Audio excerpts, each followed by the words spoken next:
안녕하세요. 연세대학교 행정대학원 경찰사법행정전공 경찰행정론 5월 21일 9주차 수업을 시작하겠습니다. 오늘은 제8장 Peacekeeping and Order Maintenance에 대해서 강의를 하겠습니다. Peacekeeping and Order Maintenance는 직역을 하면 평화유지와 질서유지라고 번역이 되겠는데요. 이렇게 하기보다는 우리 경찰법 제3조에 나와 있는 국가경찰의 임무 혹은 경찰관 직무집행법 제2조에 나와 있는 직무의 범위에 나와 있는 공공의 안녕과 질서 유지 이런 식으로 번역을 하면 오히려 좀 더 낫지 않을까 생각합니다.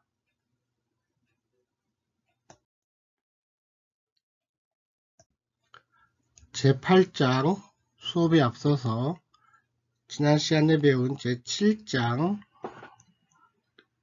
Patrol, the backbone of policing, 순찰, 경찰 활동의 중추라는 장을 배웠죠. 그 부분 복습을 먼저 하도록 하겠습니다. 제일 처음에 나왔던 것이 The Central Role of Patrol이었습니다. 순찰의 중심적 기능이다 라는 뜻이었고요. 가장 많은 인력이 이런 순찰에 배치되고 어떤 차량과 제복의 어떤 상징성 그리고 어떤 서비스 전달에 있어서 찾아가는 서비스라는 이런 특징을 갖고 있다 그랬죠. 그래서 이것이 경찰 활동의 어떤 중추이자 가장 큰 특징이라고 봤고요. 특히 제임스 큐 윌슨은 여기 사진이 나와 있죠. 이분의 젊었을 적 사진이고요. 나이 드셨을 때 사진입니다. 자, 이렇게 사진을 2장씩이나 올린 이유는 제가 어떻게 보면 경찰 혹은 행정학자로서 가장 제 개인적으로 존경하는 분이기 때문에 이렇게 사진을 한번 올려봤습니다. 이분이 말씀하시기를 Discretion increase as one moves down the organization hierarchy. 이 재량이란 것은 조직 하이라키, 조직의 어떤 위계성에서 아래로 내려갈수록 오히려 더 증가한다. 이런 말을 했고요. 이 말이 아주 경찰학 이 분야에서는 아주 중요하게 다뤄지는 내용입니다. 실제로 어떤 권한은 어떤 공식적인 권한은 이 조직 상층부에 있을 거고 올라갈수록 권한은 더 세지겠죠. 하지만 실질적으로 어떤 시민들에게 영향을 미치는 측면에서는 이 조직 아래로 내려올수록 오히려 재량이 증가한다라는 측면을 강조하고 보겠습니다. 그리고 우리 순찰의 기능이라고 배웠죠. 몇 가지가 있었죠. 3가지 정도 얘기를 했습니다. 범죄 억제 경향, 디터 한다 그러죠. 디터런트 기능이라는 거죠. 디터런트 기능이 있었다는 거고요. 또 뭐가 있었죠? 일반인의 안전감을 증진시킨다 하는 게 있었습니다. 순찰을 보게 되면 다들 안전함을 느낀다는 거죠. 그리고 또 아까 좀 전에 얘기했던 찾아가는 서비스의 기능, 이 3가지를 얘기 드렸습니다. 다음 우리가 배웠던 중요한 기능 중에 하나가 핫스팟이라는 기능이었습니다. 핫스팟이 뭐였죠? 범죄가 다발하는 그런 지역을 얘기했고요. 특히 순찰과 관련해서는 우리는 투 오피스 카, 2명의 경찰관이 순찰하는 경우를 많이 봤는데 의외로 원 오피스, 1명의 경찰관이 순찰을 할 때 효율성이 더 높아지거나 하는 경우를 우리는 봤습니다. 그래서 제가 우리도 한번 도입을 고려해 볼 수 있다라고 말씀드린 바 있습니다. 다음은 스타일인데요. 이 순찰의 스타일이 몇 가지가, 이 윌슨이죠. 또다시 윌슨이 얘기한 게 3가지가 있다고 얘기했습니다. 워치맨 스타일, 리갈리스틱 스타일, 서비스 스타일이었고 이 3가지는 모두 지역사회의 특징 혹은 조직의 어떤 특징에 따라서 나타나는 특징적인 순찰 활동이라고 얘기했습니다. 가장 엄격하다 할까요? 그런 식으로 순찰하는 게 뭐였죠? 리갈리스틱 스타일이죠. 그야말로 일종의 우리 알고 있는 제로 톨러런스 폴리싱과 유사하게 법에 맞게만 무조건 순찰을 하는 어떤 엄격한 순찰하는 게 리갈리스틱 스타일이 되겠습니다. 특히 지역 사회가 어떤 범죄가 많이 없거나 그럴 때 하는 경우는 뭐라 그랬죠? 서비스 스타일이었다고 얘기를 했습니다. 그 다음 퍼트롤 슈퍼비전에서 얘기했고요. 우리 커뮤니케이션 센터 뭐였죠? 우리 상황실처럼 그 순찰차를 갖다 에 대해서 콜을 해서 출동할 수 있게 하는 이런 디스패치 기능하는 경우를 얘기했습니다. 그리고 과거에 대한 시스테매틱 스터디가 있었다는 얘기 했고요. 워크로드가 어떻게 되느냐라는 얘기도 했습니다. 그 다음 퍼트롤 워크의 특징이 뭐냐 얘기도 했었고요. 가장 중요한 거는 effectiveness였습니다. effectiveness of patrol. 이 순찰의 효과성을 측정한 연구가 있었다 그랬죠. 효과성이라는 것은 뭡니까? 결국은 아까 우리 처음에 얘기했던 이 기능이 있지 않습니까? 범죄를 얼마나 억제하느냐, 범죄 예방 기능이죠. 그리고 어떤 안전감을 얼마나 구현하느냐, 이런 거에 대한 실험이었다는 겁니다. 대표적인 게 캔자스 시티 프리벤티브 퍼트롤 익스페리먼트라는 거에 있었고요. 어땠습니까? 실험 어떤 순찰차를 갖다 배 이상 눌렀음에도 효과가 있었습니까? 그렇지 않다는 거죠. 어떤 경우는 반대로 순찰을 아예 안 하는 경우도 범죄가 아예 많이 일어나거나 이러지는 않았다는 거 아닙니까?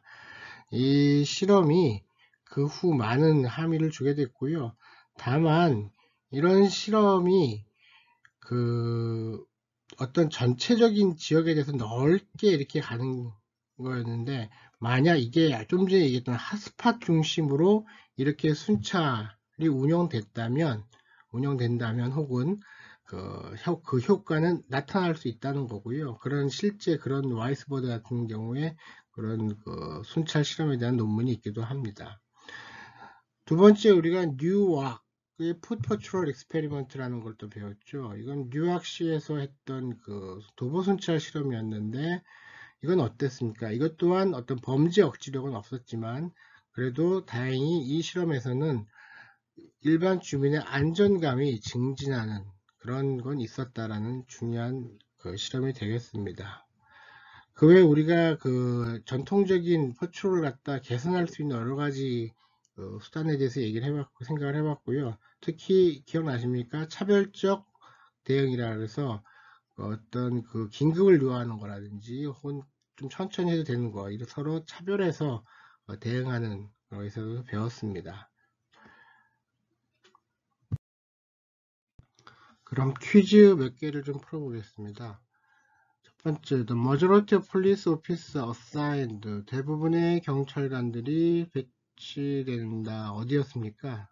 디텍티브 워크, 형사 업무, crime scene investigation, 현장 조사, 갱 유닛 혹은 트래픽 유닛 아니죠. 전부 패트롤이었습니다. 패트롤. 순찰에 가장 많은 인력이 배치된다는 거였고, which of the following is not one of the three functions, 세 가지 기능이 아닌 거였습니다.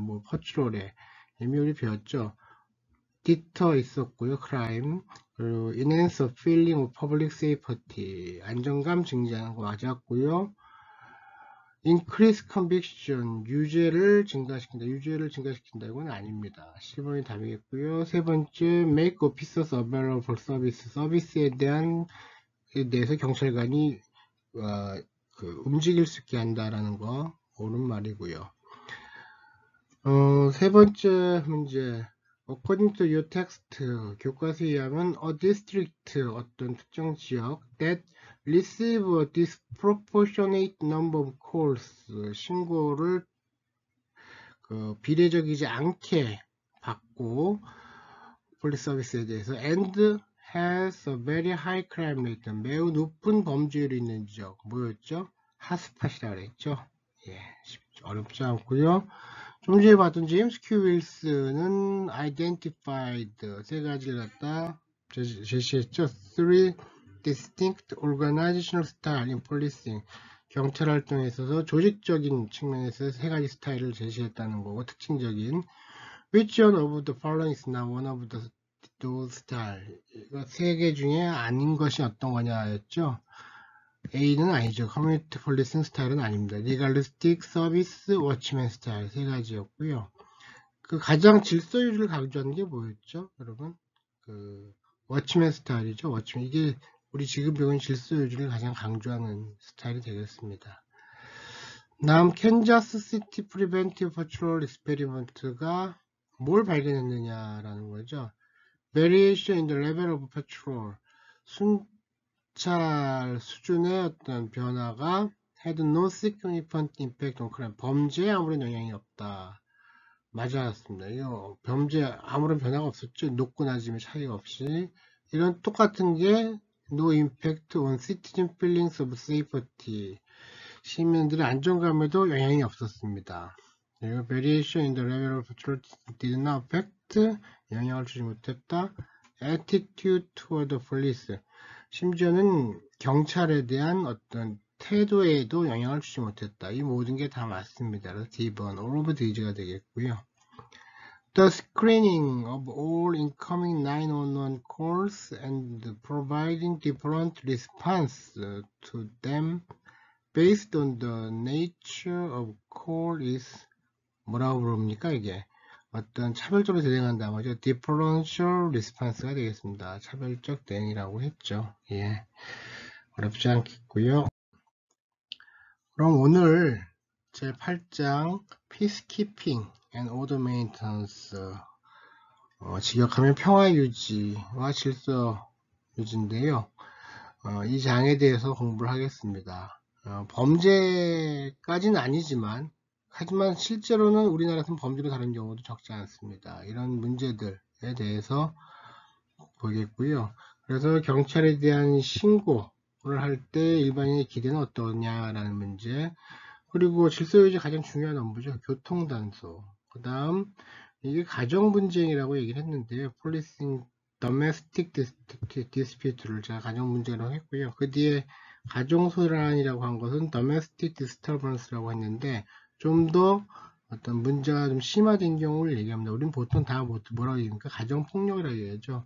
이런 가정폭력 문제, 그리고 풍속경찰활동, Policing Vice라고 하는데 특히 그 중에서도 성매매 문제를 다룬다. 풍속에는 뭐가 있으면 도박도 있고 우리 뭐 음란물 뭐 이런 게 다 풍속 문제가 되겠죠.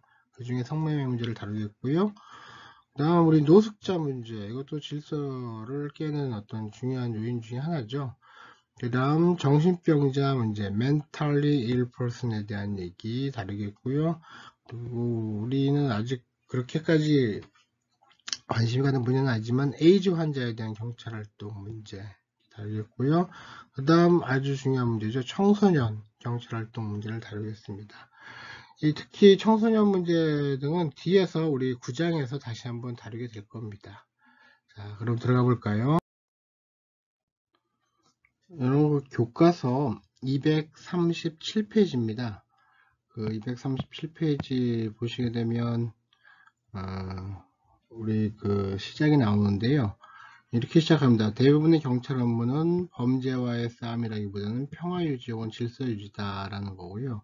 이 얘기는 우리가 계속 반복하고 있죠, 지금.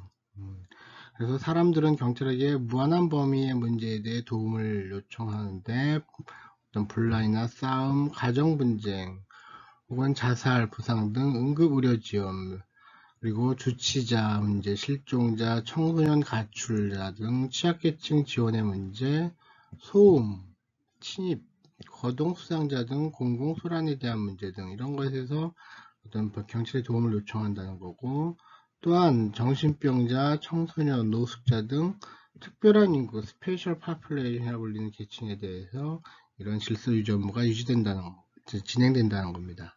특히 이번 장은 경찰의 평화유지와 질서유지 활동에 대해서 고찰하는데, 특히 빈번히 발생하고 다른 경찰 대응이 이루어지는 특정 상황에 대해 주목한다라는 거고요. 여러분, 이 내용이 바로 옆에 있는 내용 갖다 거의 제가 번역을 해 놓은 건데요. 한번 그 원문을 한번 같이 한번 읽어보도록 하겠습니다. Most police work involves peacekeeping and order maintenance rather than crime fighting.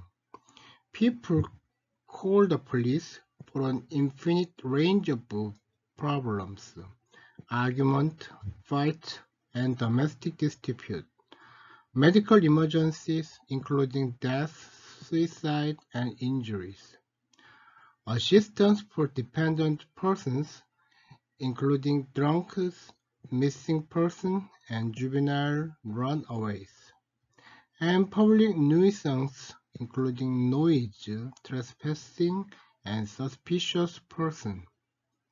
Exhibit 7-6 in the previous chapter provide the PSS data on the frequency of these various calls for service.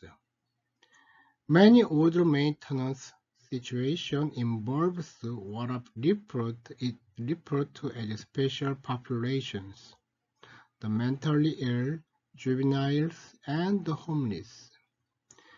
This chapter examines the peacekeeping and order maintenance activities of the police. It gives special attention to several specific situations that frequently arise and looks at the different police response to them. 자, 어떻게 한번 보셨나요?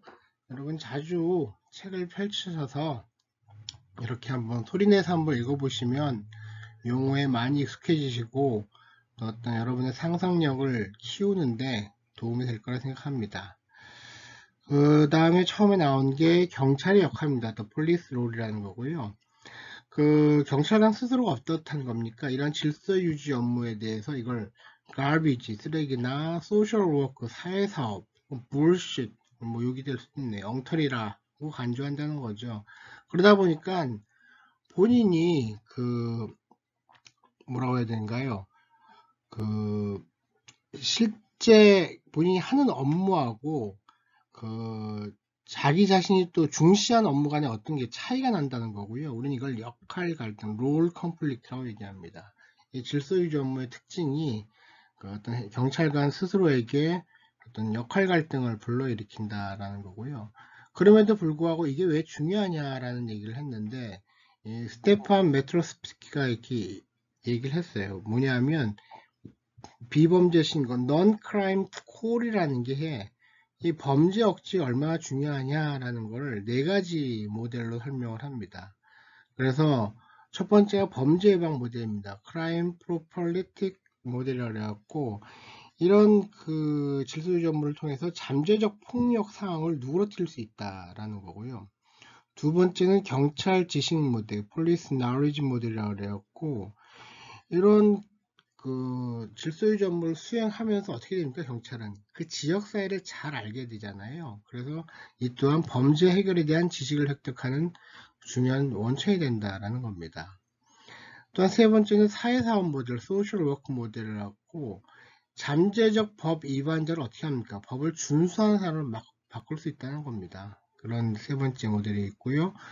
네 번째가 지역사회 협력 모델인데 커뮤니티 코퍼레이션 모델이라고 해갖고 일반인으로부터 이런 질서유지 업무는 어떤 신뢰를 얻는 중요한 게 된다는 거고, 여러분 아시겠지만 일반인으로부터 이런 그 신뢰가 상당히 중요합니다. 경찰 업무 수행에 있어서 이 신뢰를 얻었을 때 어떤 그 신고도 잘 들어오겠고요. 어떤 업무를 수행하는 데서 시민의 지원을 받을 수 있는 거거든요. 이런 4가지 기능 혹은 4가지 모델에서 를 통할 때 이 비범죄 신고라는 것이 중요하다는 겁니다. 다만 이거에 대한 비판이 있는데, 일단 위 모델이라는 것은 범죄와의 싸움, 크라임 파이팅이 경찰 역할의 중심이고 비범죄 신고는 종속적임을 전제한다는 일단 이런 비판이 있습니다. 하지만 그럼에도 중요한 것은 질서유지는 어떻습니까? 최소한 범죄와의 싸움만큼 중요하다라는 것은 확실한 거죠.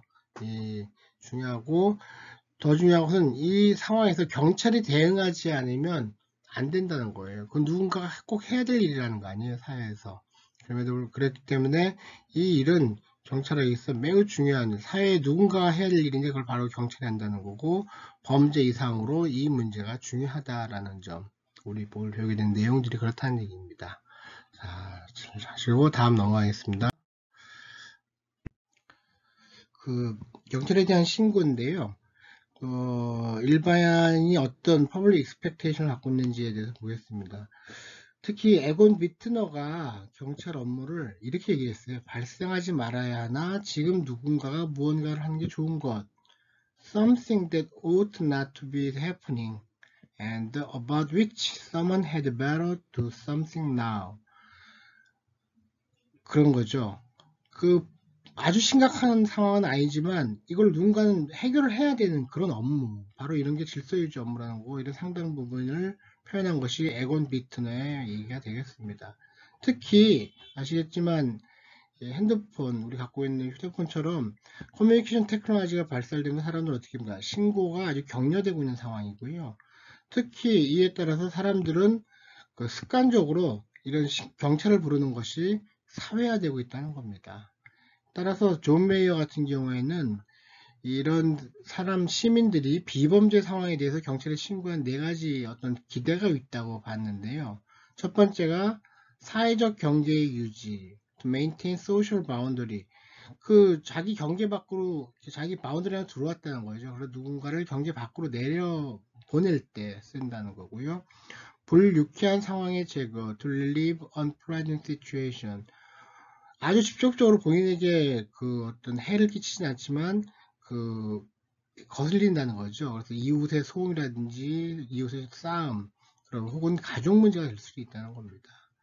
혹은 카운터 펀치라 그래갖고 반격을 하는 건데 상대의 어떤 주의를 돌리기 위해서 이런 신고를 하기도 한다 이렇게 보고요.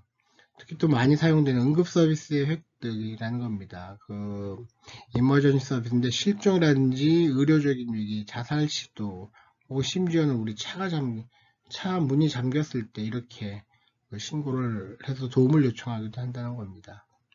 이렇게 분류해봤고요. 그런데 이런 상황과 관련해서 어떤 경찰은 어떻게 리스판스 대응을 하고 있냐라고 했는데 어떻다는 겁니까? 체포처럼 이렇게 공식적인 행동을 많이 한다는 건 그렇지 않다는 거죠. 사실은 비공식적인데 인포멀한 리스판스가 대부분이었다라는 겁니다. 그래서 여러분 교과서 239페이지에 표 8-1을 보시게 되면요. 베일리와 가로팔로가 이런 비공식적인 대응에 대해서 얘기를 실제 본인들이 관찰을 해서 기술한 게 있는데요.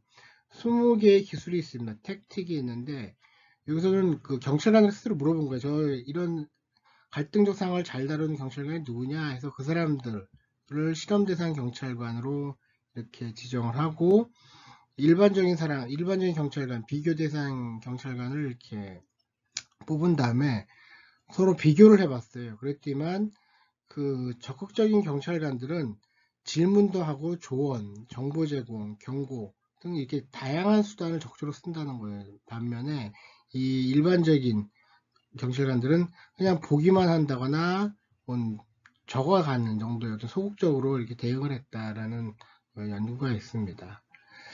또 특징적인 게 이런 상황에서 시민들은 대부분 80% 이상 수능했다라는 거고요.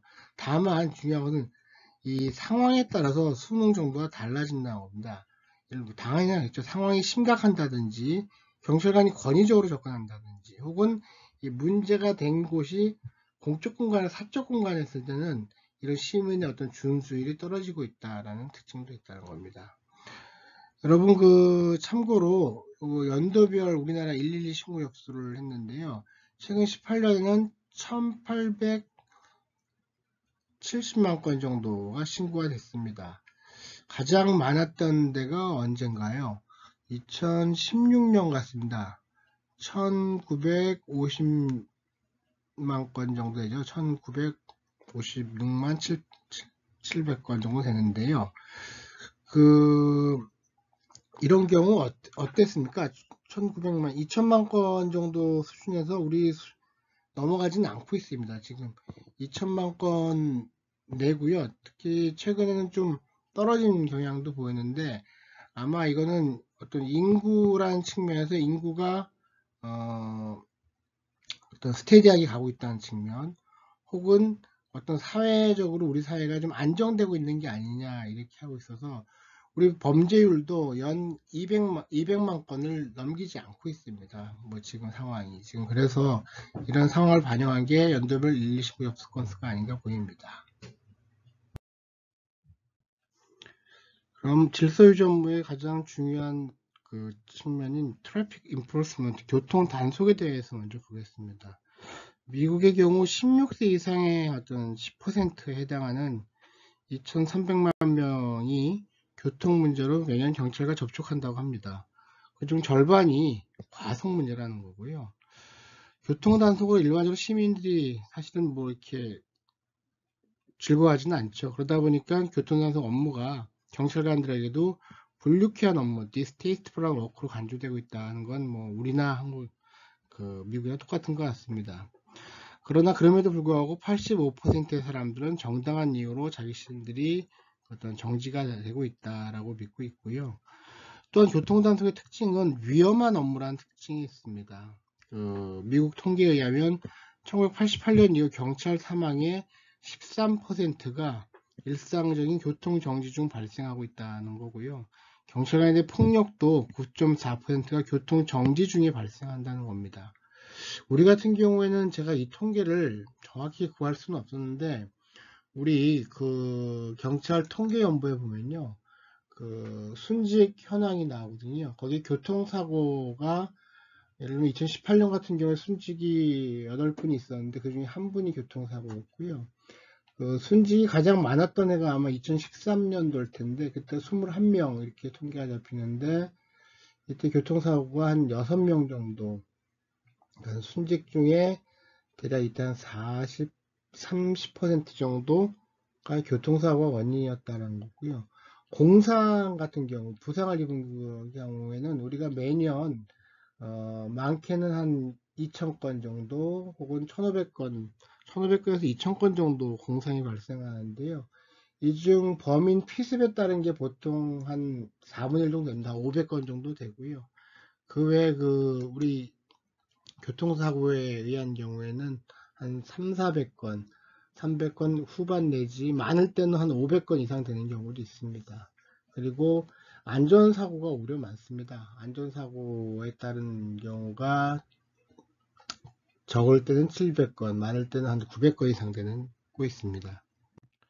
다만 이런 우리 경찰 통계연보상의 통계는 획적인 비교는 하기 어려울 것 같습니다. 좀 더 우리 통계와 좀 일부분은 조사를 좀 할 필요가 있는 것 같고요. 이 정도 수준 알아두시면 될 것 같습니다. 또한 교통 단속과 관련해서는 경찰서 간의 단속 실적이 차이가 크다는 어떤 특징이 있습니다. 미국 같은 경우 애리조나주 글렌딜 경찰서하고 스카테일 경찰서 간을 비교해 봤는데 같은 애리조나주에 있잖아요. 그럼에도 불구하고 50% 이상 차이가 있었다는 거고, 이런 거 차이는 공식 혹은 비공식적으로 경찰서 자체의 어떤 정책적 차이다. 지역사회 압력, 뭡니까?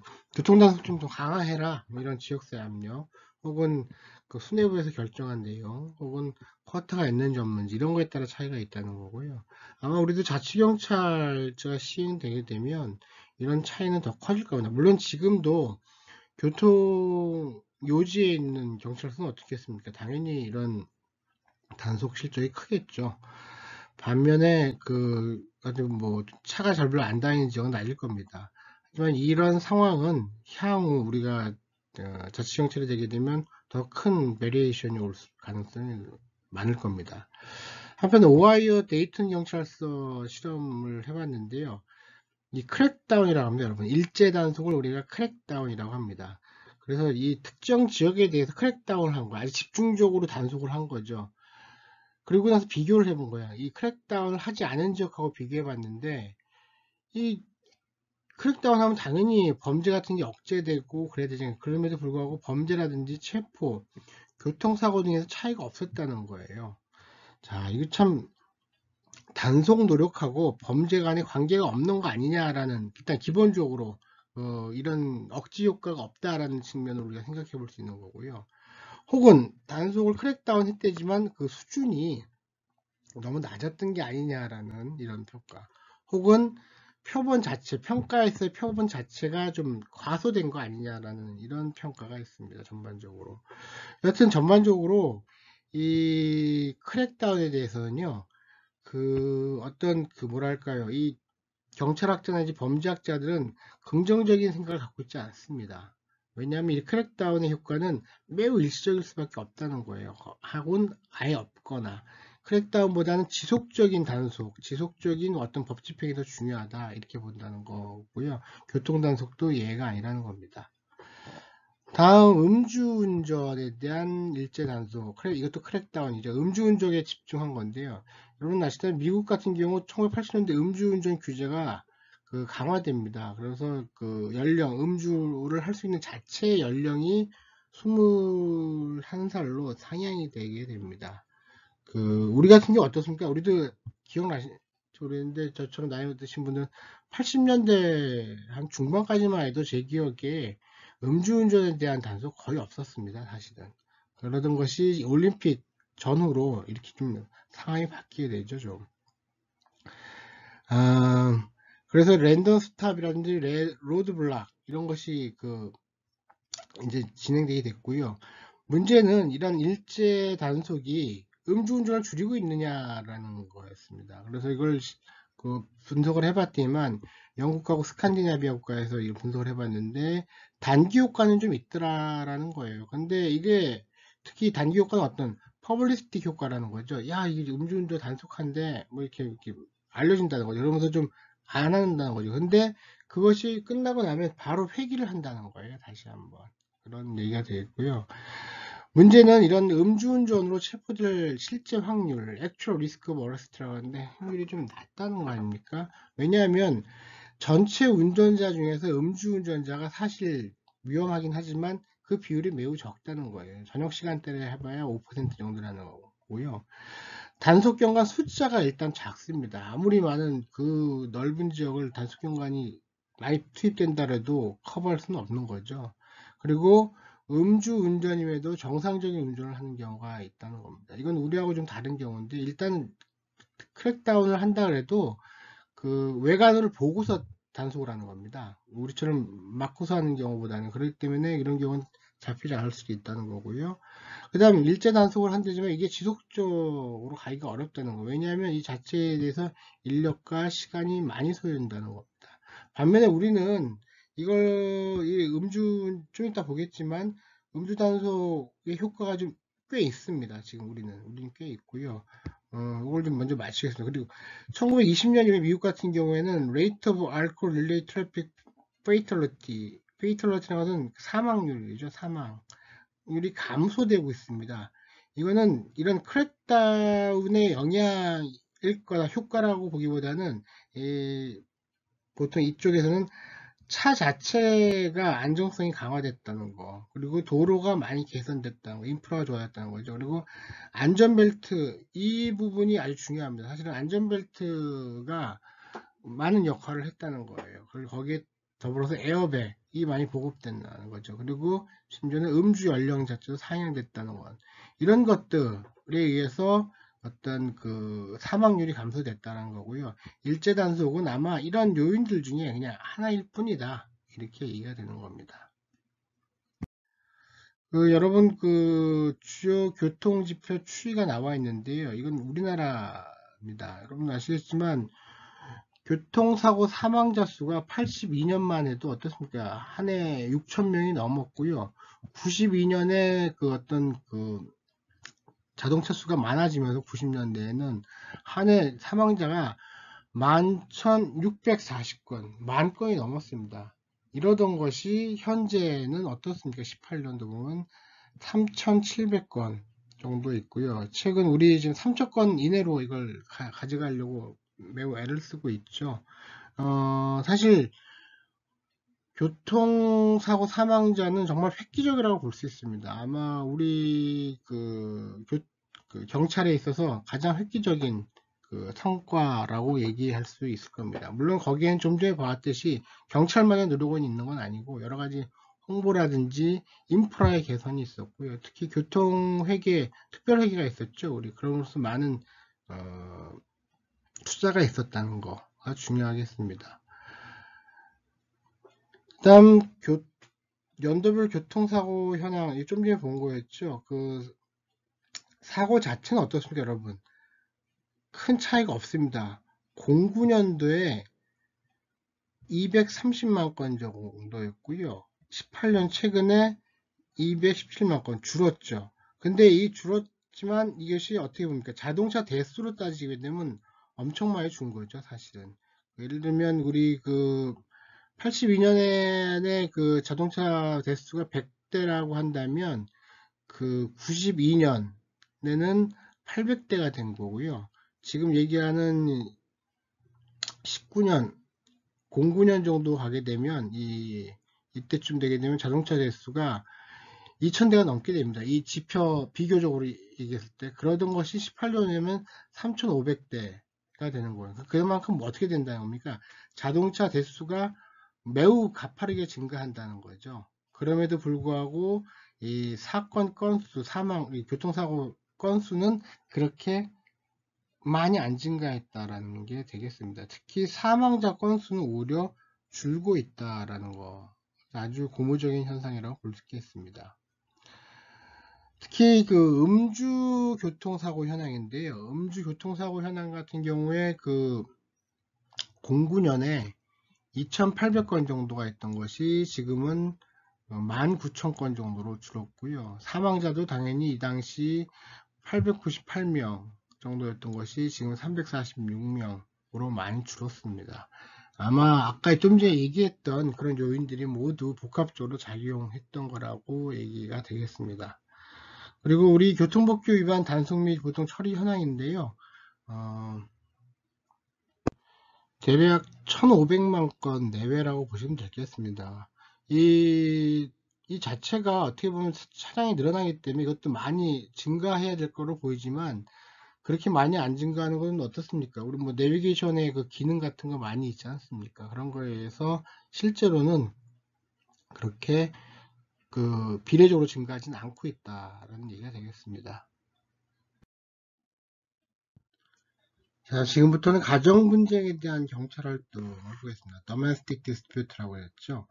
PSS죠. 여러분 PS 계속 나오는데 폴리스 서비스 스터디죠. 1981년에 나왔던 그 스캇이 했던 그 자료입니다. 우리 1장에서도 배웠죠. 보고서입니다. 일종의 PSS 자료라는 것은. 거기 있는 자료에 따르면 4.5%의 그 전화를 찾아야 한다. 그 신고죠. 신고를 차지하고 있다는 거고, 지난 25년간 큰 논쟁이 있었다라는 겁니다. 우리도 어떻습니까? 언제부터 논쟁이 있었죠? 우리는 크게 그 박근혜 정부 들었으면서 그 4대학 얘기했었죠. 거기서 가정폭력 문제가 크게 했고, 그때부터 우리도 이 가정폭력에 대해서 어떤 전국적 조사를 시작하기 시작했습니다.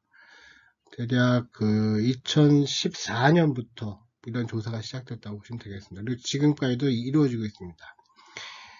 특히 일반인에 대한 태도가 이런 새로운 법과 정책을 가져왔다는 거고요. 당연하겠죠. 그리고 처벌을 강화하기 시작했고, 개입과 함께 치료 프로그램이 여러 가지 개발됐다는 거고, 이에 따라서 경찰서 정책에 변화가 일어났다. 이것은 우리 최근의 현상과 비슷합니다. 용어의 정의가 있는데요. 요게 좀 잘못된 것 같습니다. disturbance가 아니라 dispute 요거고요. 이 분쟁이라는 것은 어떤 거다? 2인 이상이 친밀한 관계 있는 사람에서의 갈등을 얘기하는 거고요. 여기는 결혼 관계뿐만이 아니라 이혼, 동거, 어떤 첫 데이트까지 포함한다는 거고요. 성인과 아동, 성인과 노인 관계도 포함하고 심지어는 동성 관계도 포함한다라는 겁니다.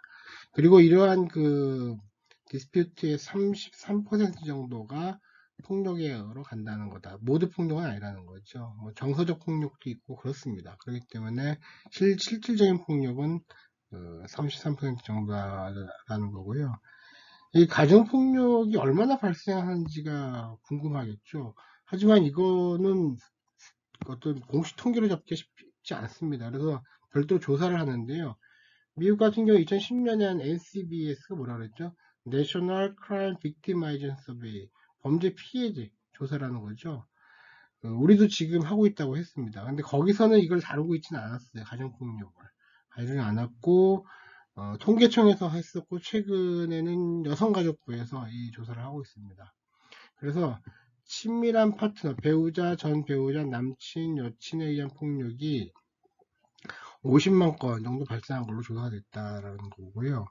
그 스트라스하고 갤레즈가 조사한 바에 의하면 모든 와이프의 13%가 가정폭력을 경험했고, 이 중 3분의 1은 심각한 폭력을 경험한 걸로 분석이 됐습니다. 그리고 그 BJS 통계라고 있죠? Bureau of Justice Estimate, 스태티스틱.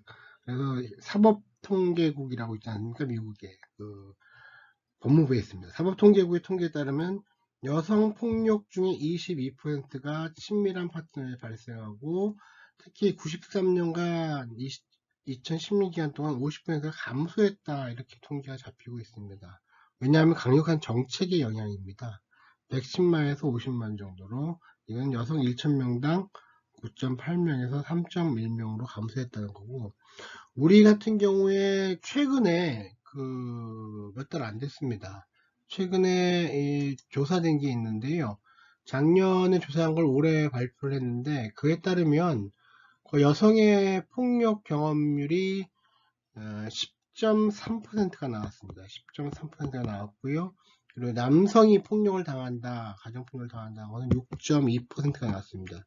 요거는 과거의 폭력률 12.1%에 비하면 여성 폭력률은 그 10.3% 줄었고요. 남성 같은 경우에도 2016년이죠. 3년 전 통계 8.6%에 의하면 조금 다소 줄어든 겁니다. 모두 줄어든 결과가 나왔다, 이렇게 보시면 되겠습니다. 이 당시 조사는 대략 한 10,000명 정도 조사를 한 거고요. 10,000명의 어떤 표본 집단에서 이렇게 나왔다 보시면 되겠고, 요 기사는 제가 별도로 자료를 올려놓도록 하겠습니다. 참고하시기 바라고요.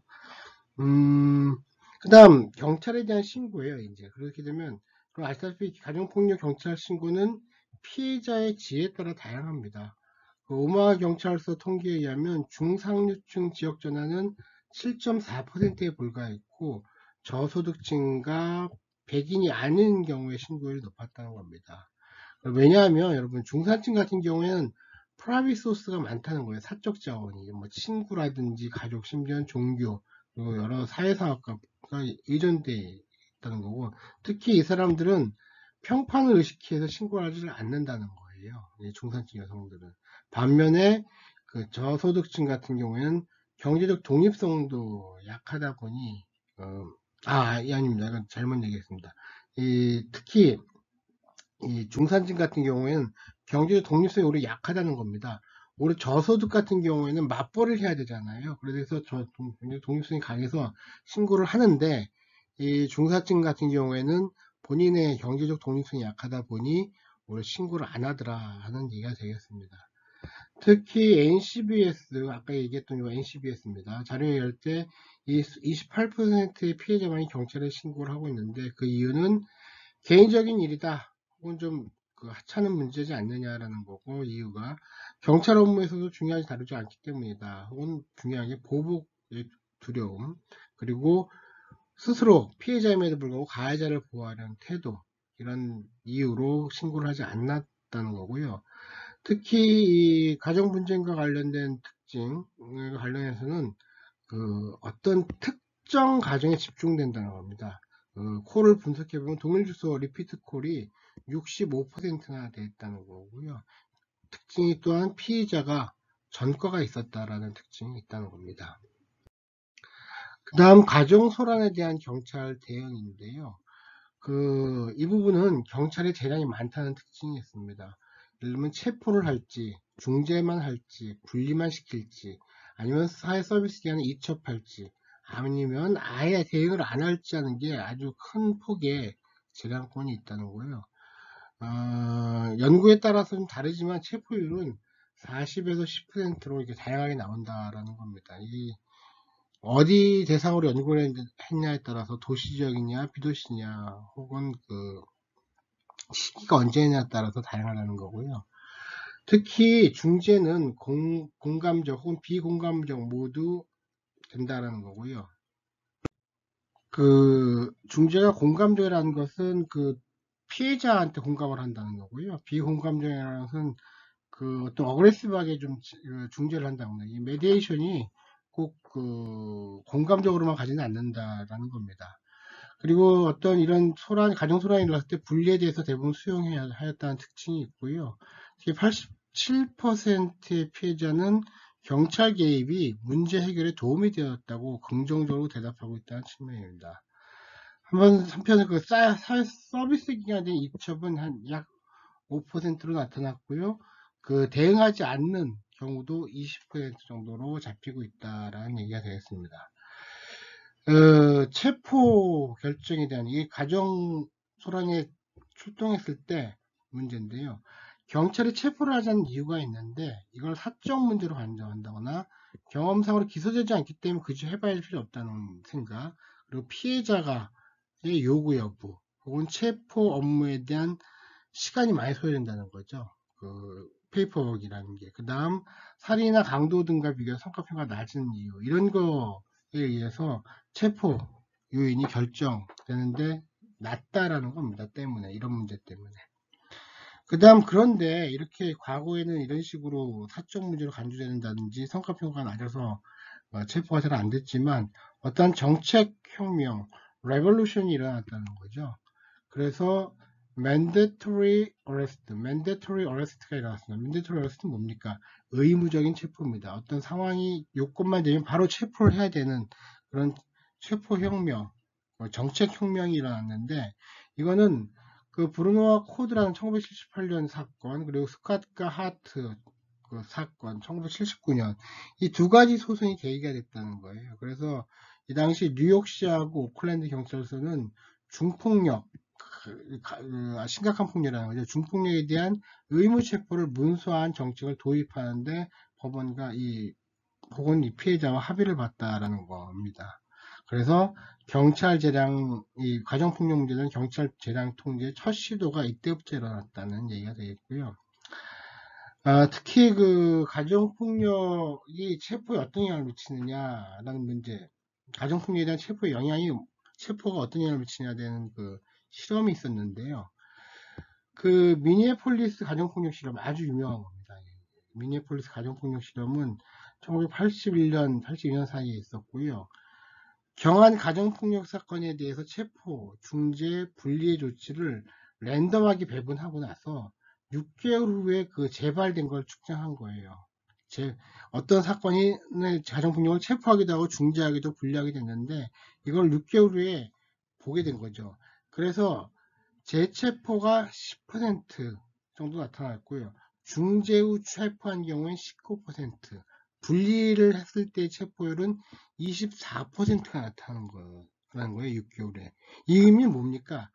그 체포를 했을 때가 애초에 체포를 했을 때가 다시 재발하는 경우가 제일 작았다는 거 아닙니까? 그러니까 강하게 대응한 게 가장 효과가 좋았다. 재체포율을 낮췄다라는 거였고, 이것이 그러다 보니까 전국적인 주목을 받게 돼요. 그래서 이 미니애폴리스 가정폭력 실험이 정책 변화를 엄청 일으키게 됩니다. 그래서 1984년, 86년 대도시 경찰서의 체포 우선주의 어레스트 프레퍼드 정책으로 변화가 되고 이게 경찰서의 10에서 46% 증가됐다는 겁니다.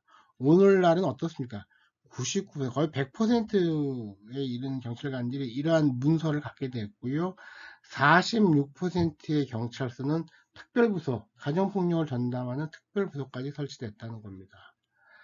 다만 얘가 비판이 많습니다. 이 미니애폴리스 가정폭력 실험에 대해서는 비판이 많은데요. 경찰관이 애초에 지시된 대로 사건 처리하지 않았다는 거예요. 소수의 경찰관이 체포의 대부분을 차지하였고요. 이런 이 소수의 경찰관을 제외하게 되면 일단 억제 효과가 사라진다는 거예요. 몇 사람이 이 정책 실험을 주도했다는 겁니다. 랜덤하게 하지 않았다는 거고요. 특히 중요한 게 대상자의 높은 탈락률입니다. 62%의 피해자만 위치가 확인됐다는 거고 49%만 인터뷰가 완료됐다는 건데 이게 무슨 말입니까? 그 후속 조치, 후속적으로 된 걸 갖다 100명을 했다 그러면 후속 조치 100명에 대해서 그 조사를 했어야 하는데 그렇게 못했다는 거예요. 탈락률이 높았다는 거고요. 반복 검증 없이 1회 실험만 한 번 더 체포되고 두 번째 재체포되는 거 이런 것까지도 길게 좀 봤어야 했는데 달랑 6개월 만에 재체포 기간을 두고서 했다는 게 일반화하기 곤란하다는 겁니다. 특히 그 92년에 4개 경찰서에 대해서 또 동일한 실험을 한번 했는데 이때는 억제 효과가 아예 없었다는 겁니다. 오히려 체포가 그 실업자 계층에 대해서 폭력을 높이는 악영향이 나왔다고 이렇게 보고서가 나왔습니다. 그런데 현재에도 이런 비판이 있음에도 불구하고 이 미니애폴리스 가정폭력 실험은 계속 인용이 되고 있습니다. 그래갖고 그 체포의 가정폭력에 대한 강력한 형사법기관의 대응이 효과적이다라는 논거로서 이 실험이 진행되고 있고요. 아이러니한 것은 이 실험을 주도했던 연구 책임자가 셔만이라는 학자인데요. 셔만은 오히려 이걸 지금 부정하고 있습니다. 반대함에도 불구하고 많은 그 곳에서 이 연구가 계속 인용이 되고 있다라는 조금 아이러니한 상황이 발생하고도 있습니다. 그럼에도 불구하고 의무체포가 법률과 정치에 큰 영향을 줬겠죠. 오늘날 3가지 입법 정책이 있습니다. 의무체포주의를 한 미국 같은 경우 22개 주가 그렇게 했고요. 체포 우선주의를 도입한 주가 6개 주.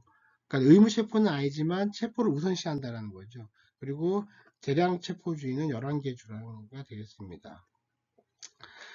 하지만 의무체포주의의 완전 효과는 아직 알려지지 않았고요. 간단한 소지만 원하는 사람은 신고를 억제하게 될 겁니다. 그 다음 코네티컷주 같은 경우에는 부부 모두 체포를 한 경우가 33% 정도에 이뤘고요. 저소득계층 남성에게는 특히 가장 흔히지 않습니까? 불균형적 영향이라는 건 뭐냐면 더 많이 체포를 하고 있다라는 얘기가 되겠습니다.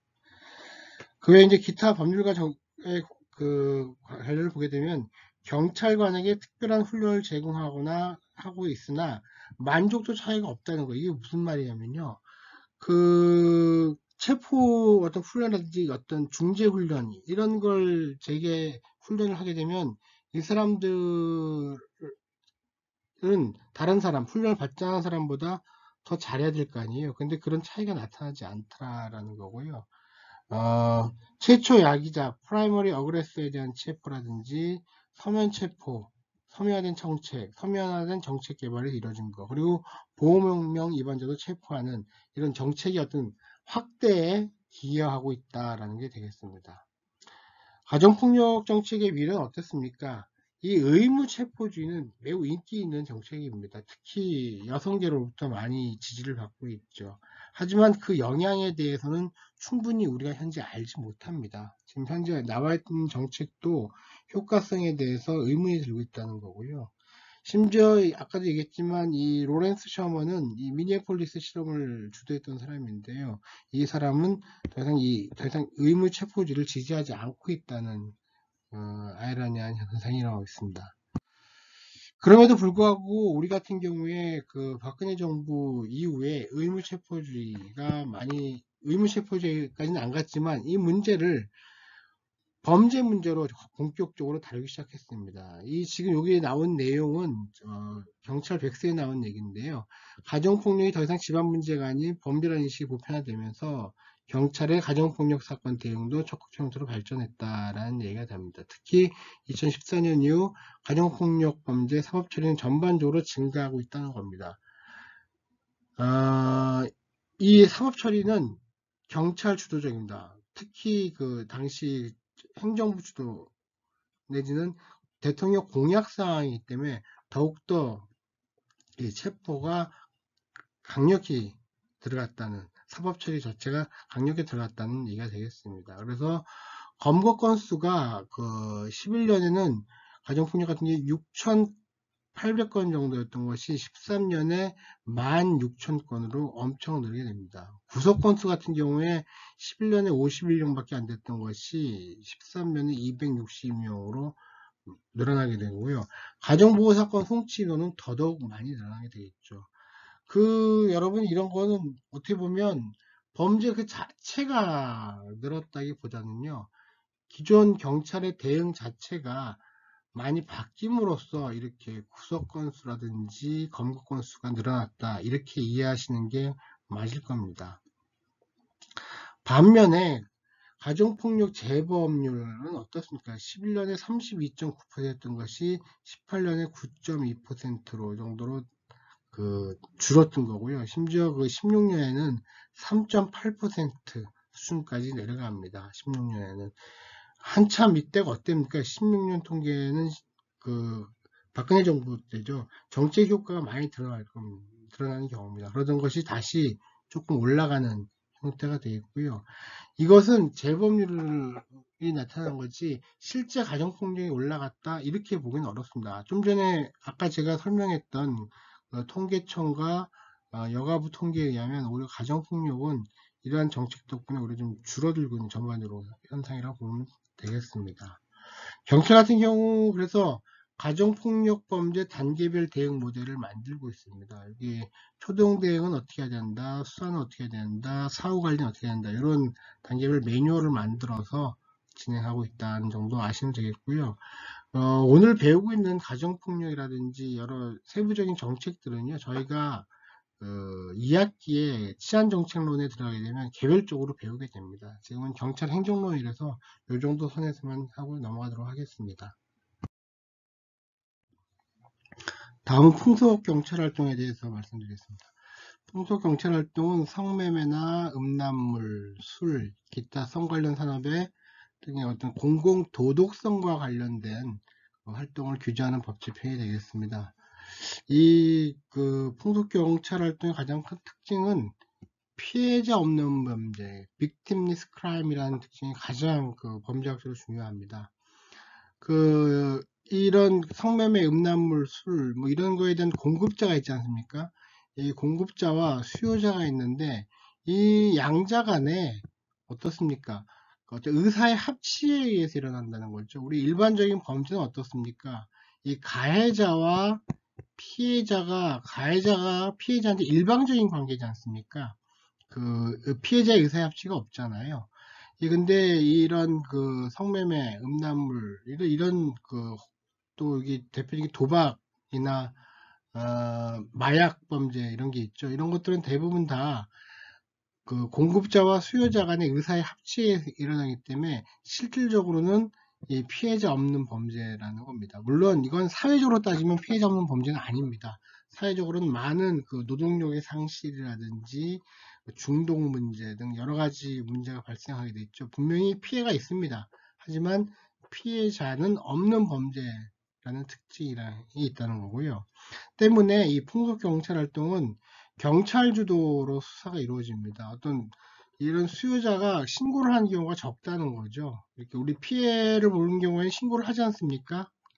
어떤 도난을 당했다든지 사기를 당했다는 피해를 하는데, 이건 경찰이 나서서 수사를 해야 되기 때문에 도청이라든지 정보원을 활용한다든지 혹은 잠입수사를 통해서 이러한 규제 활동을 피게 된다는 거고요. 특히 많은 사람들이 이걸 합법적 혹은 사적 영역으로 간주하는 경향이 있다는 특징이 있고요. 범죄적으로는 경범죄, 미스디미너로 다룬다는 거이고, 그에 따라서 법 집행 자체가 있어 선별적이라는 거죠. 다 하는 게 아니라는 거고, 비일관된다. 어느 경우에는 단속을 세게 한다든지, 어떤 경우 안 한다든지 하는 거고, 매우 재량적인 영역이다라는 겁니다. 특히 이 풍속범죄, 요즘 성매매, 마약, 음란물 등과 같이 이런 범죄 중에서도 특히 성매매에 대해서 잠깐 보겠는데요.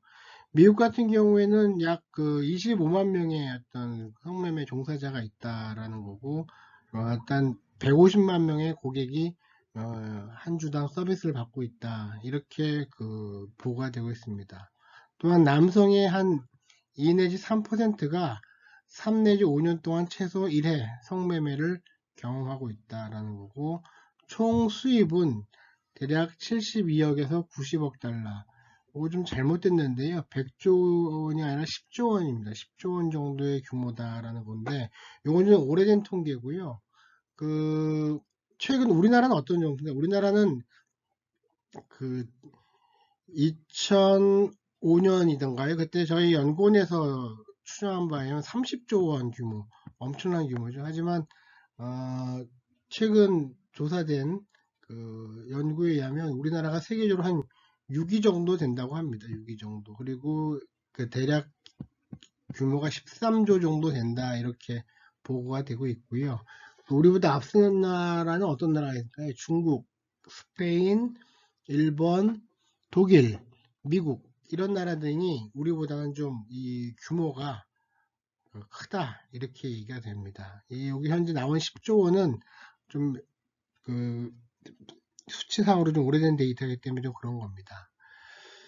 그리고 이 성매매 같은 경우에 어떤 종류, 성매매 여성이죠. 여성을 갖다 나누는 경우가 거리형이 있고 빠걸, 아편형, 매음굴형 이렇게 네 가지 정도 나뉘는데 거리형 같은 경우는 허슬러 혹은 후커라고 알려져 있고요.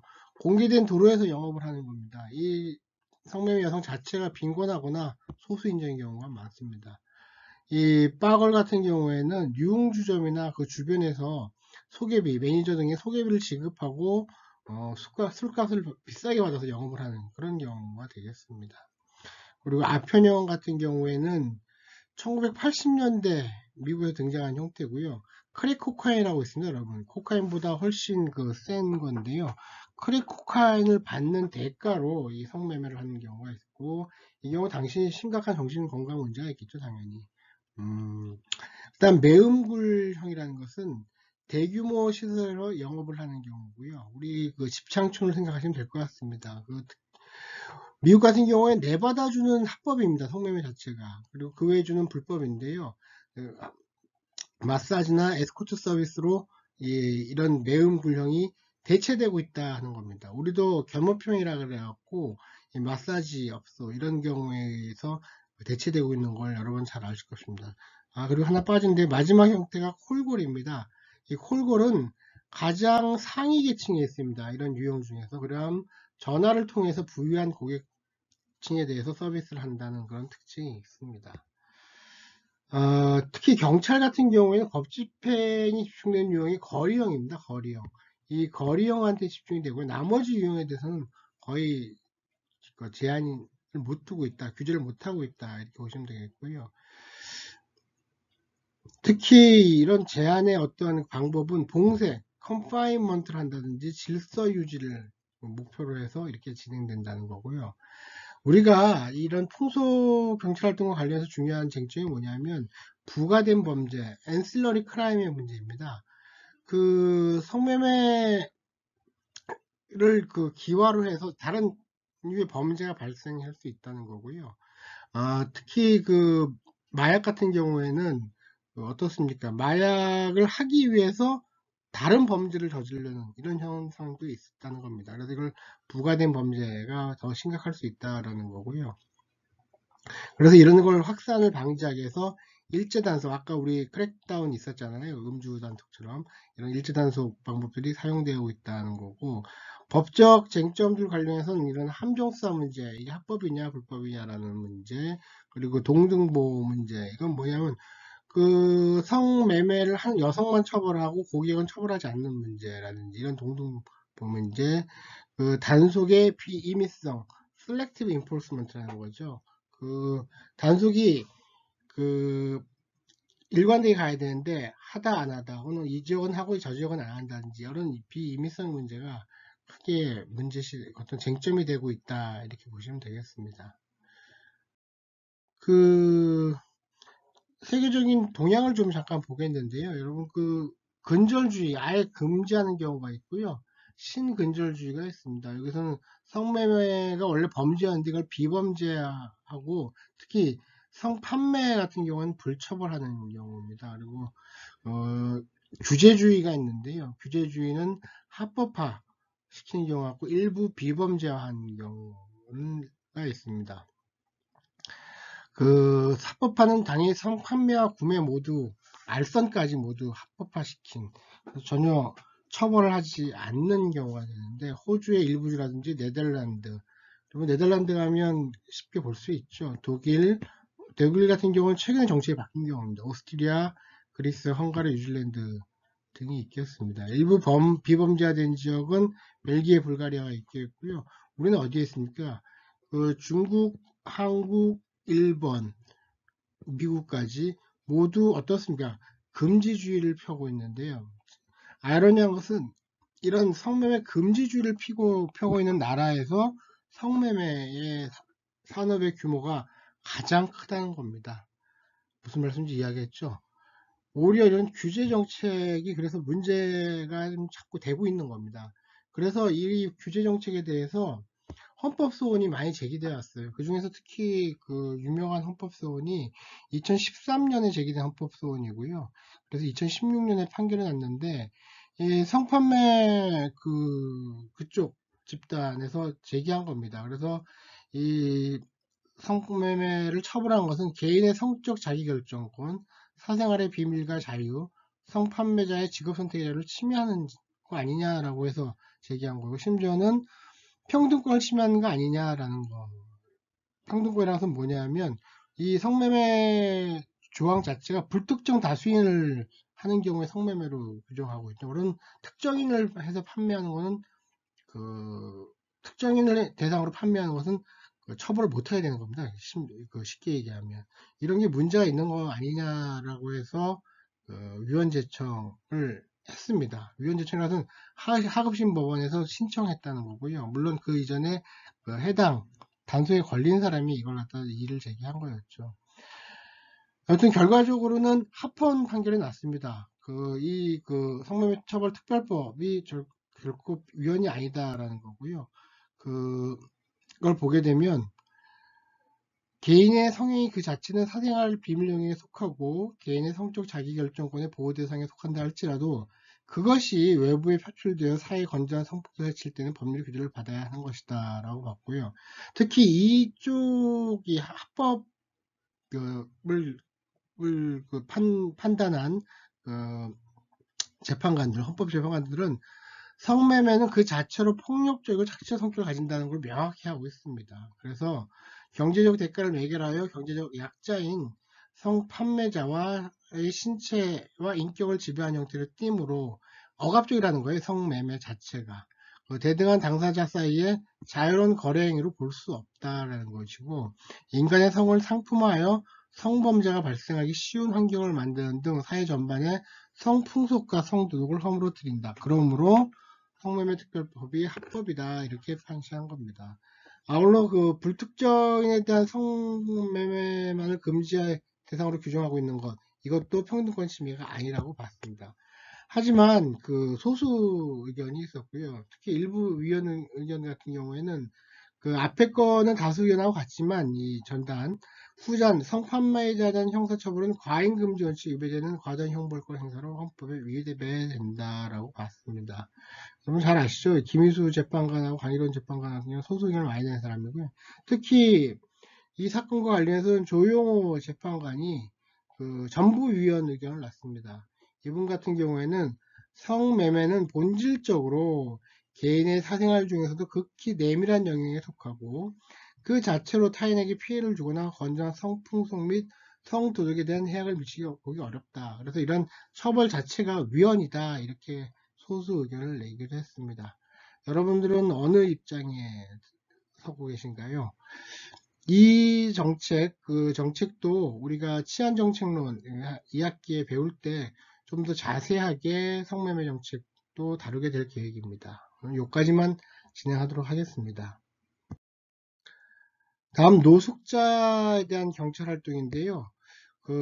홈리스죠. 홈리스에 대한 경찰 활동인데 이 또한 또 다른 질서 유지 문제에 대한 침해가 되겠죠. 특히 1980년대부터 크게 문제되기 시작했고요. 미국 같은 경우에 2007년 주택도시개발부의 추산에 의하면 약 64만 명의 어떤 노숙자가 있는 걸로, 우리나라 노숙자 규모하고는 비교가 안 되죠. 사실 미국 노숙자 규모는 여러분들 그 미국 특히 서부 지역을 가게 되면 LA라든지 샌프란시스코 가게 되면 정말 노숙자의 천국이 아닌가 싶은 정도로 볼 수 있으십니다. 특히나 최근에는 여성이라든지 아동을 보면 가족 단위 노숙자가 증가하고 있다는 거고요. LA 같은 경우에 1990년대 이를 문제를 해소하기 위해서 50스퀘어, 꽤 넓은 넓이죠. 수경지역, 슬리핑존을 지정하기도 했다는 겁니다. 이런 노숙자들은 공원 내 준 영구적인 캠프를 설치하고 교통을 방해한다든지 역을 점거하는 문제점이 발생하고 있고요. 우리도 서울역 가면 종종 볼 수 있겠죠. 좀 보고 있지 않습니까? 이에 대해서 경찰의 대응은 상당히 리액티브하라는 겁니다. 프로액티브하게 대응하지 않는다는 거예요. 프로액티브하다는 것은 우리 일종의 프로블럼 그 폴리싱하고 관련된 거 아닙니까? 아주 소극적으로 가고 있다는 거고요. 봉쇄 내지는 무질서를 최소화하는 정책 정도로 대응하고 있다라는 겁니다. 특히 근데 그 LA 경찰서, LA시 당국이 이거에 대해서 한번 세게 대응한 적이 있었습니다. 그 계획 이름이 안전도시 계획입니다. Safe City Initiative를 추진한 적이 있었는데요. 이 정책에 대해서 버크하고 맥도날드가 평가 연구를 했는데 의미 있는 그러나 약간의 범죄 감소 효과만이 있었다라고 평가를 했습니다. 그리고 심지어는 범죄가 이동했다라는 겁니다. LA에서 발을 못 붙이게 했지만 이 사람들이 어떻게 되면 다른 데로 다 이동을 했다는 겁니다. 그걸 범죄가 이동했다는 거예요. 전이 효과라 그러죠.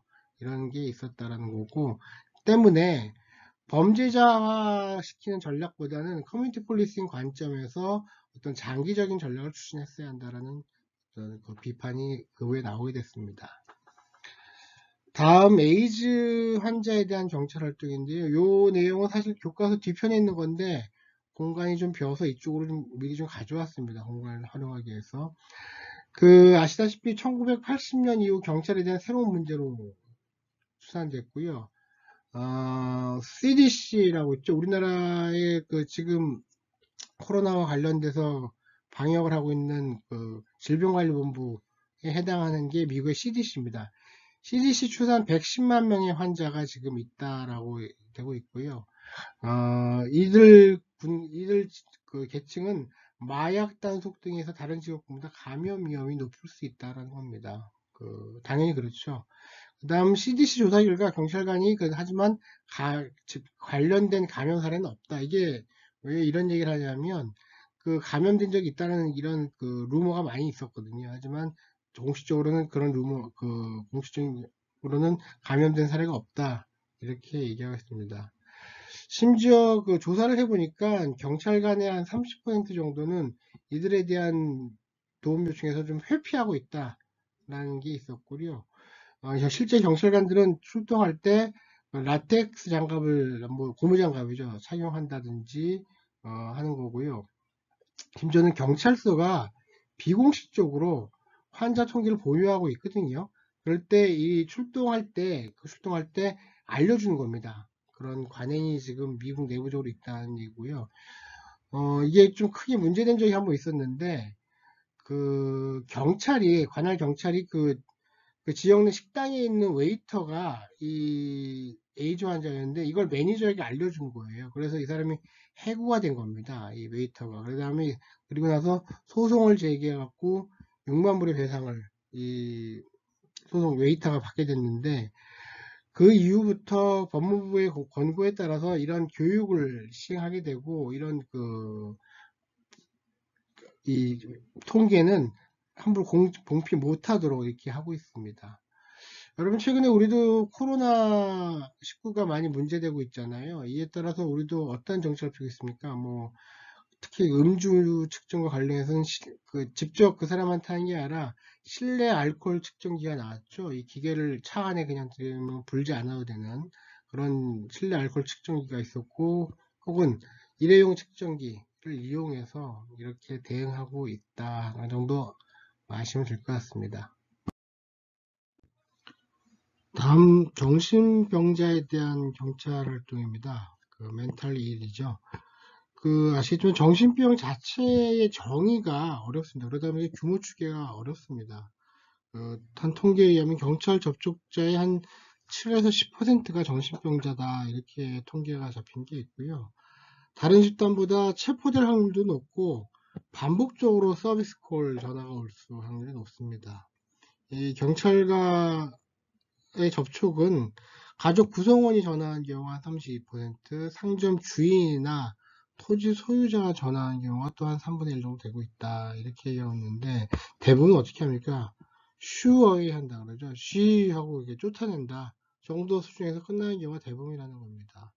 하지만 이 사람들이 가해인 경우뿐만 아니라 중증 정신병자는 일반인보다 피해자가 될 가능성도 11배 이상 높다 이런 통계가 있고요.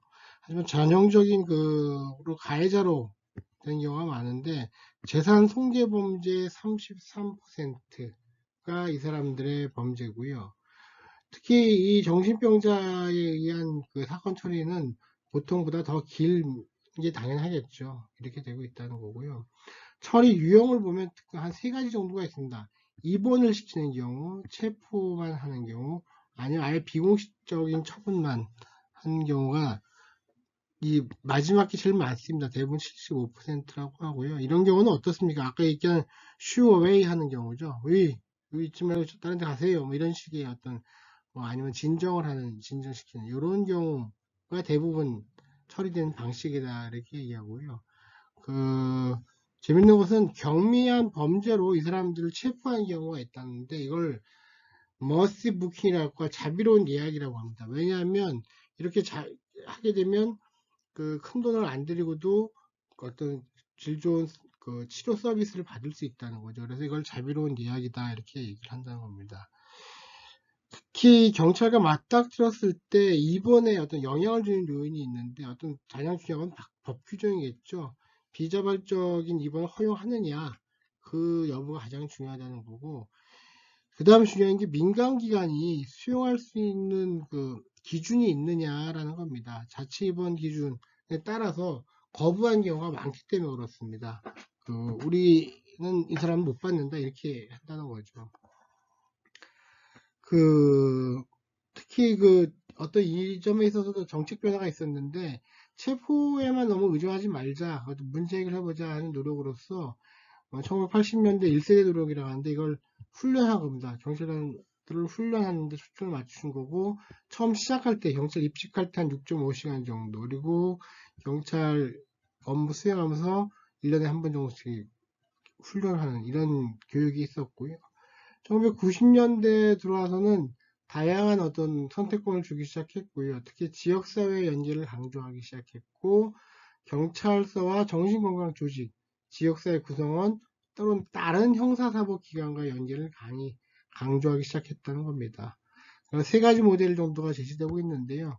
경찰 기반 전문적 대응은 훈련을 많이 받은 경찰관이 중심으로 대응을 하는 거고요.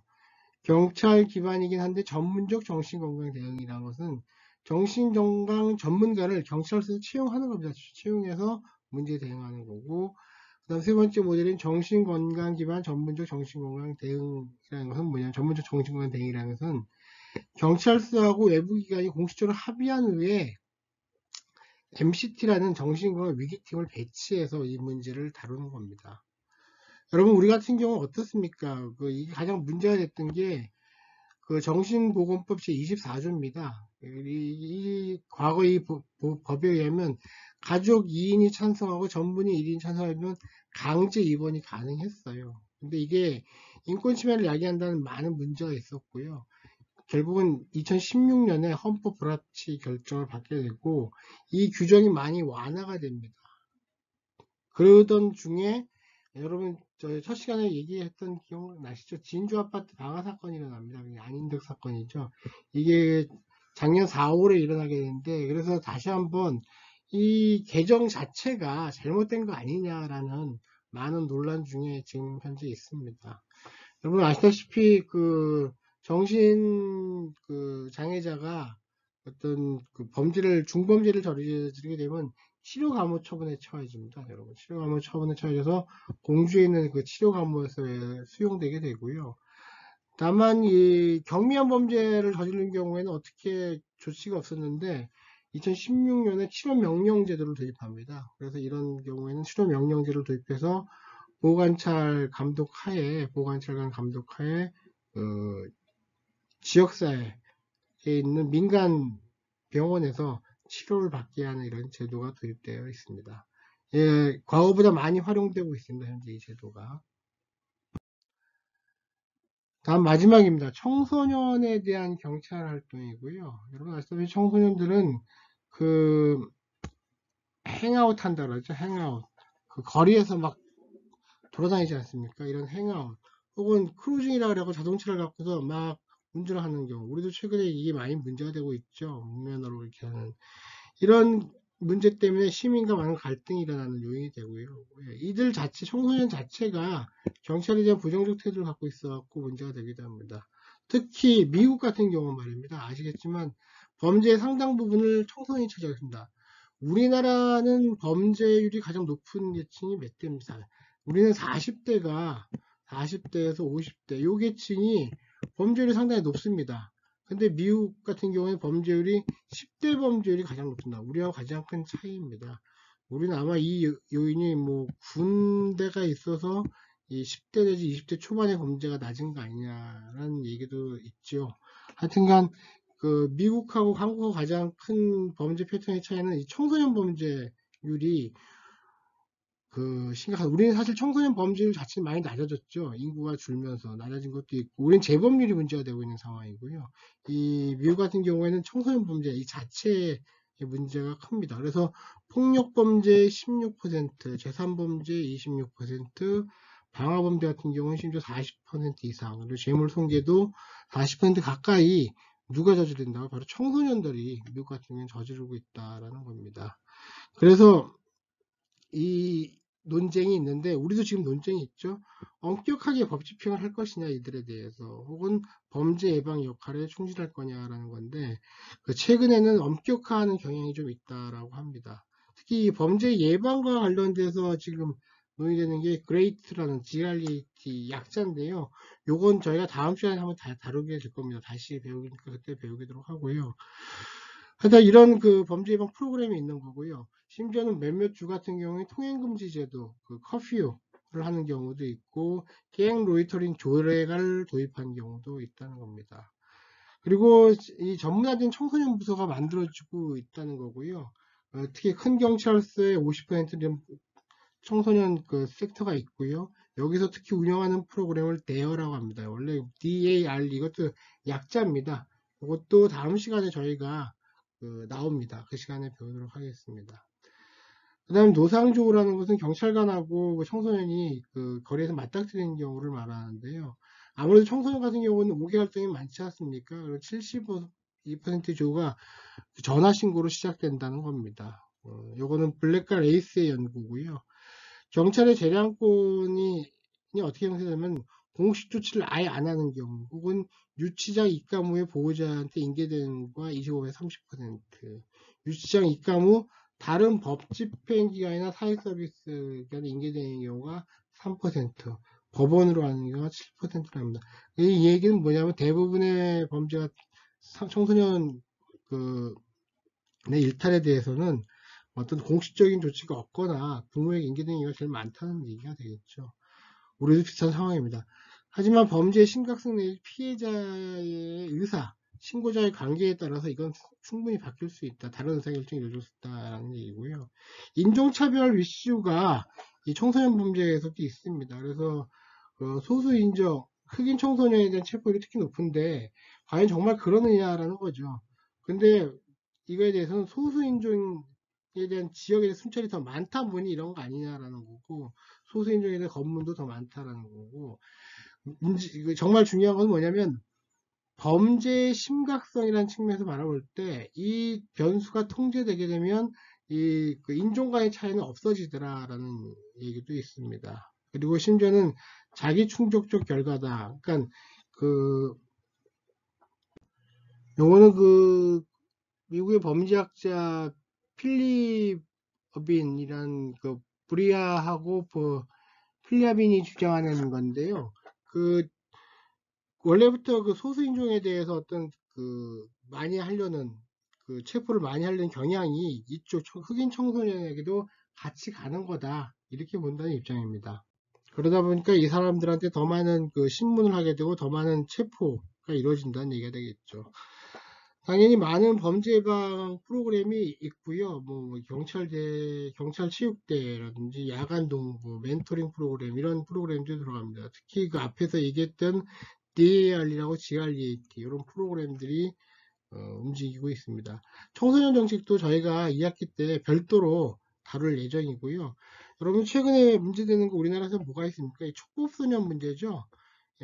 범죄 소년이라는 것은 14세 이상 19세 미만을 얘기하는데 이 범죄 소년은 실제 범죄를 저지른 청소년들을 얘기하는 겁니다. 근데 촉법 소년은 어떻게 보면 형사 미성년자가 되는 거죠. 그래서 이 촉법 소년 같은 경우에는 그 뭡니까? 범죄를 저질러도 교도소에 가는 게 아니라 보호처분을 받습니다. 보호처분. 형사처분을 받는 게 아니라 보호처분을 받고 소년을 간다든지 아니면 보호관찰처분 등을 받게 되죠. 근데 최근에 이 청소년들 범죄가 좀 문제가 크다 보니 이 14세라는 촉법소년 연령 상한을 13세로 좀 낮춰야 되는 거 아니냐라는 겁니다. 13세로 낮추게 되면 어떻습니까? 이게 중학교 1학년 학생들 대부분 포괄하게 되는 거죠. 지금 중학생임에도 불구하고 아직 못 들어가는 그 형사 처벌을 안 받는 경우가 있거든요. 이 규정의 촉법소년이란 이유 때문에. 그래서 이걸 낮추자는 게 있고 지금 이미 법안은 올라가 있는 상태입니다. 통과는 되지 않고 있는데 문제는 전문가들은 많이 이거에 반대를 하고 있습니다. 여러분들은 어떻게 생각하십니까? 청소년 전문가들은 이걸 많이 반대하고 있는데 이름 필요한 게 아닌가 저는 싶습니다. 예.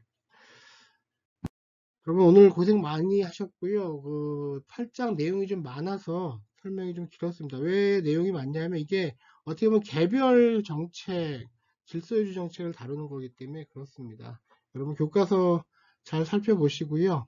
예, 고생하셨습니다. 이상 마치겠습니다.